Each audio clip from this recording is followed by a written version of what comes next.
사람들은 아버지를 난장이라고 불렀다. 사람들은 옳게 보았다. 아버지는 난장이었다. 불행하게도 사람들은 아버지를 보는 것 하나만 옳았다. 그 밖의 것들은 하나도 옳지 않았다. 나는 아버지, 어머니, 영호, 영희, 그리고 나를 포함한 5 식구의 모든 것을 걸고 그들이 옳지 않다는 것을 언제나 말할 수 있다.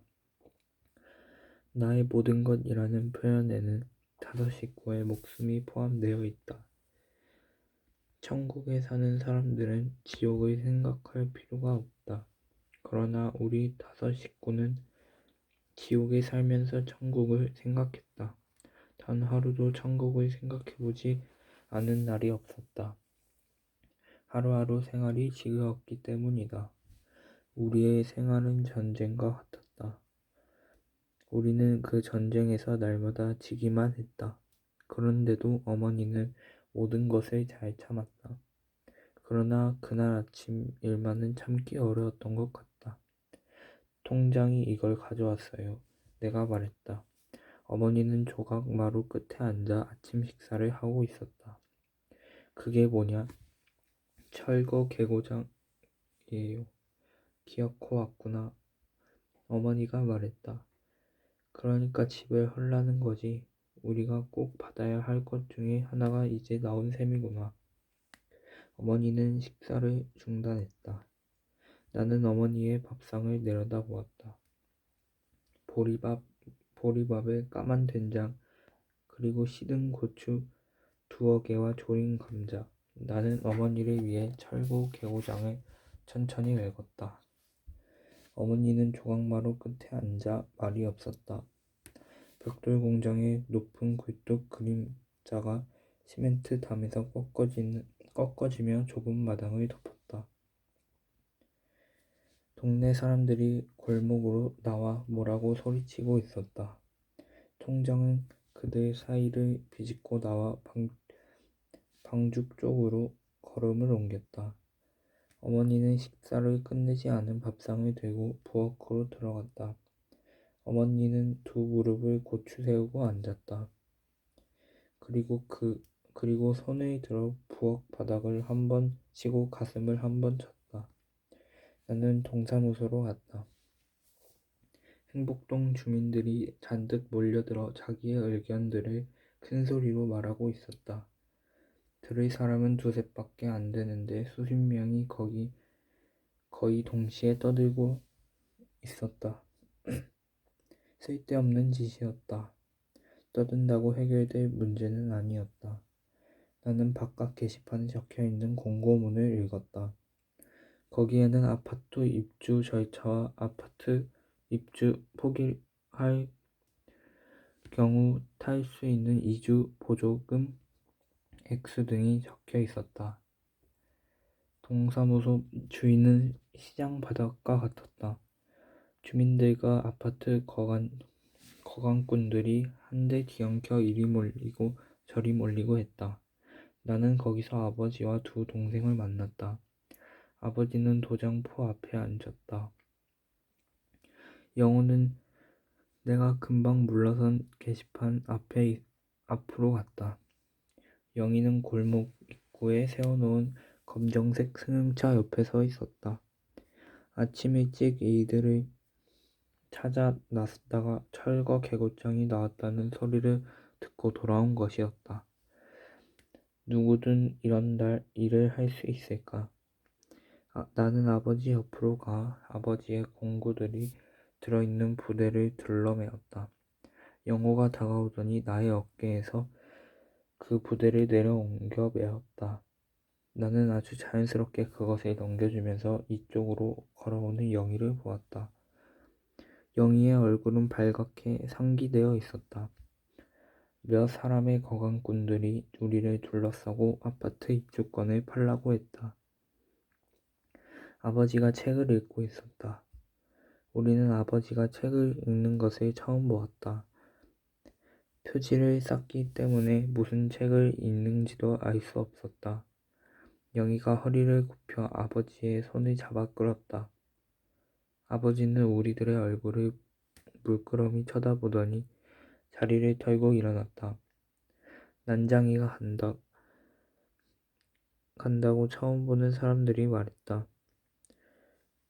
어머니는 대문 기둥에 붙어 있는 알루미늄 표차를 떼기 위해 식칼로 못을 뽑고 있었다. 내가 식칼을 하다 반대쪽 못을 뽑았다. 영호는 어머니와 내가 하는 일이 못마땅한 모양이었다. 그러나 마음에 드는 일이 우리에게 일어나 주기를 바랄 수 없는 일이었다. 어머니는 무허가 건물 번호가 새겨진 알루미늄 표차를 빨리 떼어 간직하지 않으면 나중에 괴로운 일이 생길 것이라는 것을 알고 있었다. 어머니는 손바닥에 놓인 표차를 말없이 들여다보았다. 영희가 이번에는 어머니의 손을 잡아 끌었다. 너희들이 놀게 되지만 않았어도 난 별 걱정은 안 했을 거다. 어머니가 말했다. 20날 안에 무슨 뾰족한 수가 생기겠니? 이제 하나하나 정리를 해야지. 입주권을 팔려고 그래요? 영희가 물었다. 팔긴 왜 팔아? 영우가 큰 소리로 말했다. 그럼 아파트 입주할 돈이 있어야지. 아파트로도 안 가. 그럼 어떻게 할 거야? 그냥 여기서 그냥 사는 거야. 이건 우리 집이다. 영우는 성큼성큼 돌계단을 올라가 아버지의 부대를 마루 밑에 놓았다. 한 달 전만 해도 우리 그런 이야기를 하는 사람이 있었다. 아버지가 말했다. 어머니가 내준 철거 개고장을 막 읽고 난 참이었다. 시에서 아파트를 지어놨다니깐 얘기를 그걸로 끝낸 거다. 그건 우릴 위해서 지은 게 아니에요. 영호가 말했다. 돈도 많이 있어야 되잖아요. 영희는 마당과 펜지 앞에 서 있었다. 우린 못 떠나. 갈 곳이 없어. 그렇지 큰오빠. 어떤 놈이든 집을 헐러오는 놈은 그냥 놔두지 않을 테야. 영호가 말했다. 그만둬. 내가 말했다. 그들 옆엔 법이 있다. 아버지 말대로 모든 이야기는 끝나버린 것이나 마찬가지였다. 마당과 펜지 앞에 서 있던 영희가 고개를 돌렸다. 영희는 울고 있었다. 어렸을 때부터 영희는 잘 울었다. 그때 나는 말했다. 영희야, 울지 마. 자꾸 울음이 나와. 그럼 소리를 내지 말고 울어. 응. 그러나 풀밭에서 영희는 소리내어 울었다. 나는 손으로 영희의 입을 막았다. 영희의 몸에서는 풀냄새가 났다. 귀창 건너 주택가 골목에서는 고기 굽는 냄새가 났다. 나는 그것이 고기 굽는 냄새인 줄 알면서도 어머니에게 묻고는 했다. 엄마 이게 무슨 냄새야? 어머니는 말없이 걸었다. 나는 다시 물었다. 엄마 이게 무슨 냄새지? 어머니는 나의 손을 잡았다. 어머니는 걸음을 빨리 하면서 말했다. 고기 굽는 냄새란다. 우리도 나중에 해먹자. 나중에 언제? 자 빨리 가자. 어머니는 말했다. 너도 공부를 열심히 하면 좋은 집에 살 수 있고 고기도 날마다 먹을 수 있단다. 거짓말.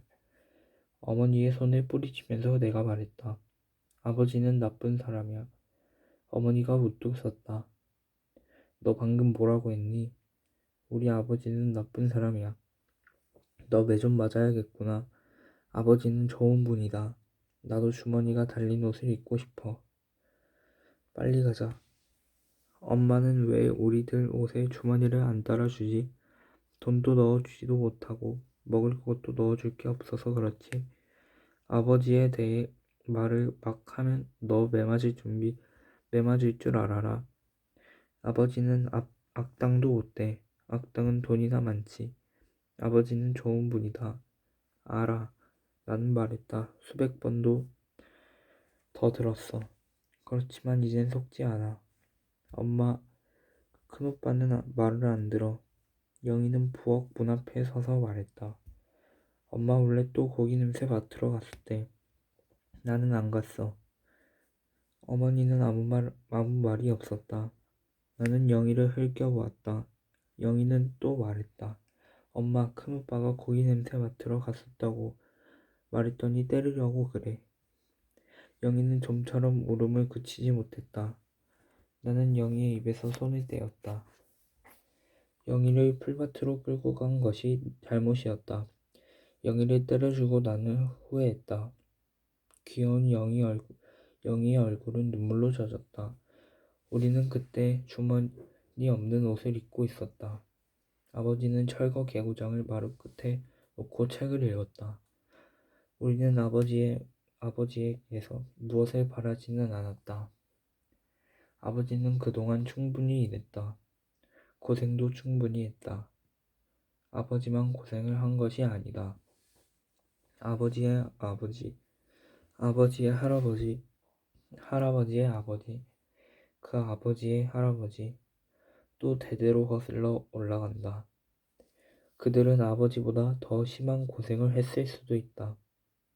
나는 공장에서 이상한 매매 문서가 든 원고를 조판한 적이 있다. 그 내용의 일부를 짜기 위해 나는 열심히 손을 놀렸다. 나는 그때 이것이 무엇인지 몰랐다. 그 판을 짜고 다음 판을 짜 나가다 겨우 알았다. 로비 매매 문서의 한 부분이었다.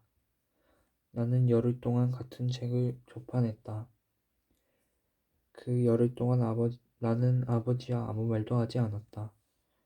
어머니하고도 이야기를 하지 않았다. 나는 어머니의 어머니, 어머니의 할머니, 할머니의 어머니, 그 어머니의 할머니들이 최하층의 천인으로서 무슨 일을 해왔는지 알고 있었다. 어머니라고 달라진 것은 없었다. 마음 편할 날이 없고 몸으로 치러야 하는 노역은 같았다. 우리의 조상은 세습하여 신역을 바쳤다. 우리의 조상은 상속, 매매, 기증, 공출의 대상이었다. 어느 날 어머니는 나에게 말했다.